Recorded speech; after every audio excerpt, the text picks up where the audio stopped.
A paz do Senhor, meus irmãos. Aqui é o pastor Marcos Paulo Giannini, pastor da Assembleia de Deus Missão, aqui em Bragança Paulista, São Paulo, tendo como pastor presidente o Dr. Edivaldo Florencio da Silva.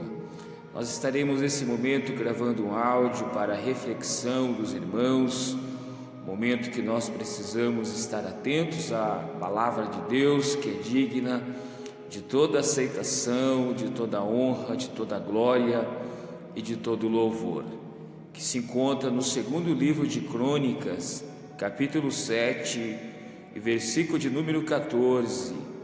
Se o meu povo, que se chama pelo meu nome, se humilhar e orar, me buscar, se converter dos seus maus caminhos, então eu ouvirei dos céus, perdoarei os seus pecados e sararei a sua terra. Meus irmãos e meus amigos, irmãos que nos ouvem, nesse momento nós estamos vivendo momentos difíceis nos dias atuais. Estamos passando por momentos de turbulência, onde ficamos até tensos, preocupados. O que será da Igreja de Jesus daqui para frente? Fomos atingidos por uma pandemia mundial chamada de Covid-19, e eu entendo, através do Espírito Santo, que Deus tem permitido essa pandemia ter atacado o mundo, os 5 continentes da terra, e tem até chegado no nosso Brasil. E as notícias não são boas devido à negligência do povo de Deus. Muitos estão na igreja, eles querem o domingo da ressurreição, mas não querem a sexta-feira da crucificação por causa dos pecados miseráveis que carregam. Jesus, ele derramou o seu sangue lá na cruz para perdoar os nossos pecados. E o texto que nós acabamos de ler, nós encontramos aqui o próprio Deus através de uma teofania, onde diz o versículo 12, segundo Crônicas: então lhe apareceu o Senhor a Salomão. O Senhor, através de uma teofania, Jesus Cristo, na sua pré-encarnação, se apresentou a Salomão e naquele momento lhe fez promessas a Salomão. E também naquele momento o Senhor fez um alerta a Salomão para dizer ao seu povo. No versículo 14 nos chama muita atenção, que ele diz: o meu povo. Quando se fala de povo, Deus está relacionando ao seu povo, à sua igreja. A igreja na Bíblia chama-se de multiforme sabedoria de Deus, coluna, firmeza da verdade, nação santa, sacerdócio real, povo adquirido, corpo de Cristo e família de Deus. A igreja de Jesus Cristo, ela representa Jesus na terra, assim como Jesus representa a sua igreja no céu. Então, para o Senhor entrar com as providências, primeiramente, a igreja precisa ser chamada de povo de Deus, ser chamado, como o Senhor diz na sua palavra, de igreja, de noiva do Cordeiro. Segundo, se chamar pelo meu nome, precisamos invocar o nome do Senhor. A Bíblia diz: clama a mim, responder-te-ei e anunciar-te-ei coisas grandes e firmes que tu não sabes. Precisamos clamar a Deus em momentos de crises, precisamos invocar o nome do Senhor, precisamos implorar, precisamos pôr a boca no pó, precisamos derramar lágrimas na presença de Deus, precisamos suplicar na presença de Deus. As orações precisam ser respondidas segundo a vontade, o querer e o efetuar do Senhor, mas para isso precisamos clamar pelo nome do Senhor, precisamos clamar em nome de Jesus, que segundo a sua vontade Ele nos responderá. E que nos chama a atenção também é que o Senhor continua dizendo a Salomão: se converter dos seus maus caminhos. Meus irmãos, precisamos deixar a vida de pecado. Não podemos viver uma vida dupla dentro da igreja. A igreja de Jesus, ela é santa, ela é imaculada, ela é incontaminada. Jesus não vem buscar meretriz, ele vem buscar uma noiva, e essa noiva não pode se contaminar com o mundo. A Bíblia diz em 1 João capítulo 2, versículo 15: não ameis o mundo e nem no que no mundo há. Se alguém ama o mundo, o amor do Pai não está nele. Porque tudo que há no mundo é concupiscência da carne, concupiscência dos olhos e soberba da vida. Não é do Pai, mas vem do mundo.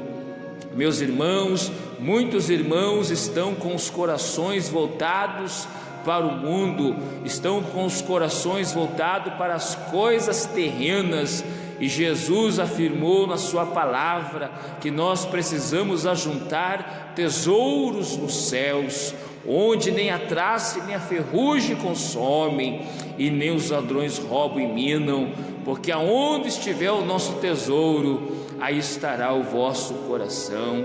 Não adianta você vir para a igreja tomar santa ceia, vir para a igreja fingir que adora a Deus, mas você vive uma vida dupla dentro da igreja, você vive em pecado. Deus não tem compromisso contigo, Ele vem buscar um povo seu, especial e zeloso de boas obras. Precisamos converter dos maus caminhos. A Bíblia diz em 2 Coríntios capítulo 5, versículo 17: se alguém está em Cristo, nova criatura é, coisas velhas se passaram, e eis que tudo se fez novo. A Bíblia diz em Marcos 8:34: se alguém quiser vir após mim, negue a si mesmo, tome a sua cruz e siga-me. A Bíblia diz em Lucas capítulo 9, versículo 63, diz assim: se alguém lança a mão no arado e olha para trás, não é apto para o reino de Deus. Meus irmãos e meus amigos, vamos nos converter dos maus caminhos. Eu também preciso se humilhar na presença de Deus, porque salvação se constrói todos os dias. Foi Jesus quem disse que aquele que perseverar até o fim será salvo. A Bíblia diz em Hebreus 10:38 que o justo viverá da fé, mas se ele recuar, a minha alma não tem prazer nele. Meu irmão, meus irmãos e meus amigos, vamos viver uma vida reta diante de Deus.